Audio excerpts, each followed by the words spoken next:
Welcome to Success Theory, and in this episode we're going to discuss what is deep work and also 5 points on how it can actually 10x your productivity.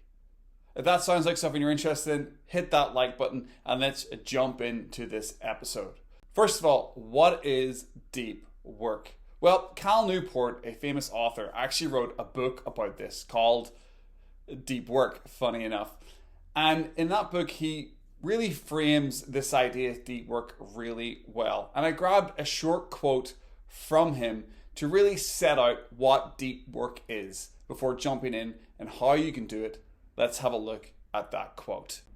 Professional activities performed in a state of distraction-free concentration that push your cognitive capabilities to their limits.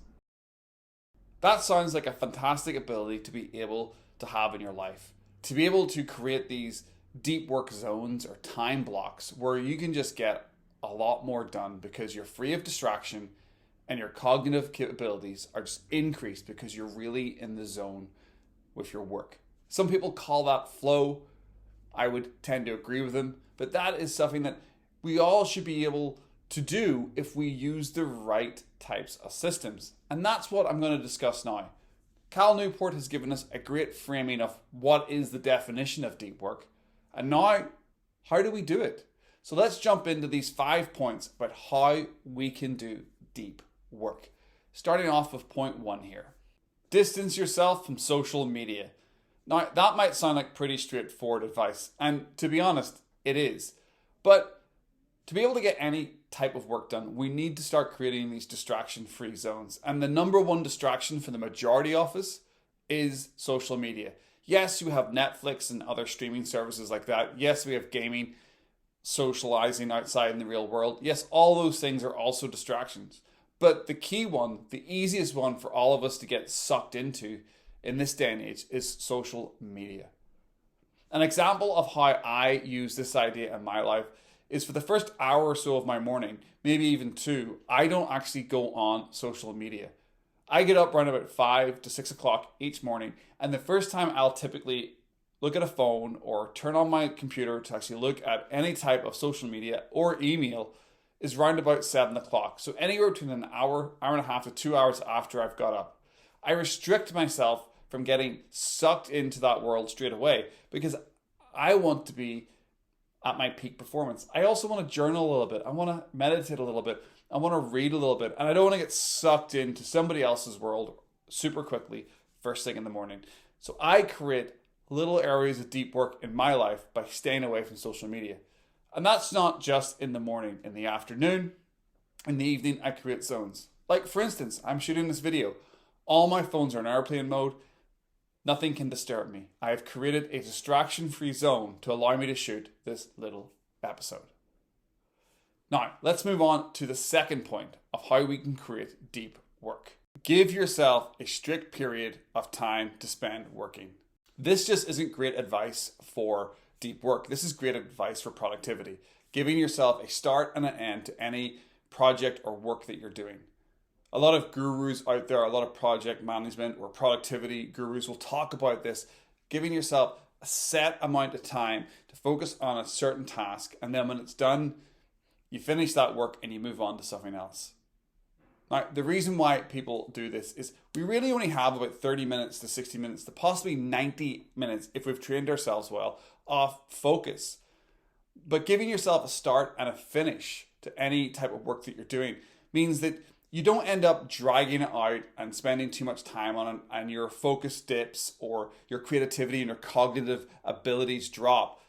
You set yourself the allotted time and you hit it, and then when you're done, you walk away, take a break, and then maybe you can come back and do another 30 minutes, 60 minutes, 90 minutes after you've given yourself a little break.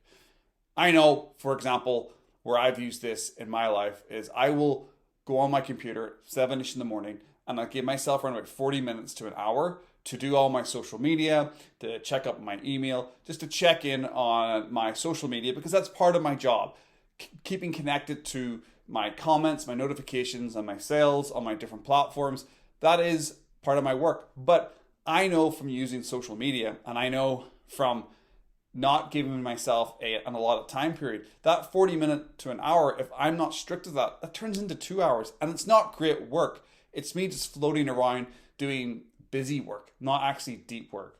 So give yourself set time periods to do your work, and you'll actually find yourself getting more done in a day because you set yourself these little zones throughout your day where you actually get a lot of deep work done. Use dead time to expand your mind. Well, first of all, what is dead time? Pretty simple. It's those moments when you're not really fully focused on what you're doing. You're doing the dishes, you're commuting to work, you're walking the dog, you're doing your laundry, whatever that is. Make sure that you're using that time in an efficient manner.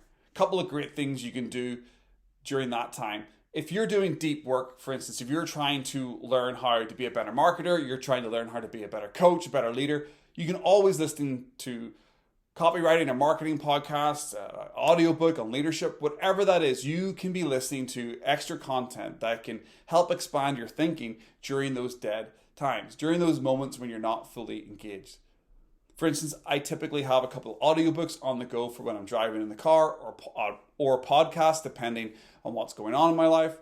And when I'm doing the dishes and things like that, I will typically listen to classical or very uplifting, freeing music that allows me to sort of creatively think about the stuff I'm doing. I also like the idea of kind of meditating while I'm doing stuff like the dishes, the laundry.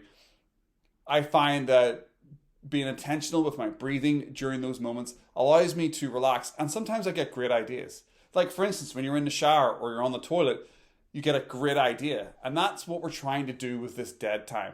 You're trying to use it as a time period to enhance your cognitive capabilities, to enhance those ideas, to embed the learning, and really to make yourself better. The fourth point we're going to discuss is prioritize your work. Now, before jumping deeper into this point, I just want to let you know I have a free guide called the 7 Pillars of Personal Development.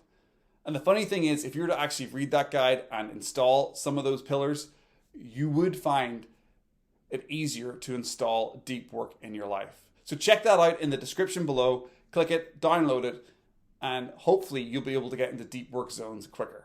Now, let's discuss this point around prioritizing your work. Pretty simply, you need to do the big things first. You need to do the most important things that create results in your life first. In the corporate world, it may be the key performance indicators of your job, the KPIs. In the entrepreneurial world, it might be the email or the content that creates you money. Whatever that is, you need to focus on the things that get you the most results. Now, I'm going to shock you by saying the majority of people in both worlds actually don't do this. A lot of people just respond to the little things that are going on and they think they're doing work, but actually what they are doing, they're just being busy. And at the end of the day, they're like, oh wow, I was really busy today. But they never seem to ask themselves the question, did I get results? Did I prioritize my work and did I get results? If you answer no to that question, you wasted a day. We live in the results economy. You need to be able to prioritize your work to get results each day. That is one of the major secrets to success, and that is one of the secrets to deep work. The first work you should do in the morning is your high leverage work. Use all your best focus time on the work that's going to get you the most results. Let's go on to the next point. Notice your shallow work zones. A little bit like dead time, what are shallow work zones? Well, shallow work zones are typically the last few hours of your workday. If you work in the corporate environment or an office, you kind of understand that after lunchtime, you probably don't really do a lot of effective work. You kind of do basic stuff. You hover around, you click on emails, you move some paper about, but you don't really do really effective deep work, or you're in a ton of meetings and they're useless anyway. If you're an entrepreneur, you might find that as well. Once you get your deep work done in the morning, you go and work out, you come back to the house, you come back in to do more work, but you end up just kind of cruising around the internet. You don't really feel like you're getting stuff done. That's shallow work time. You're doing busy work, you're not doing deep work.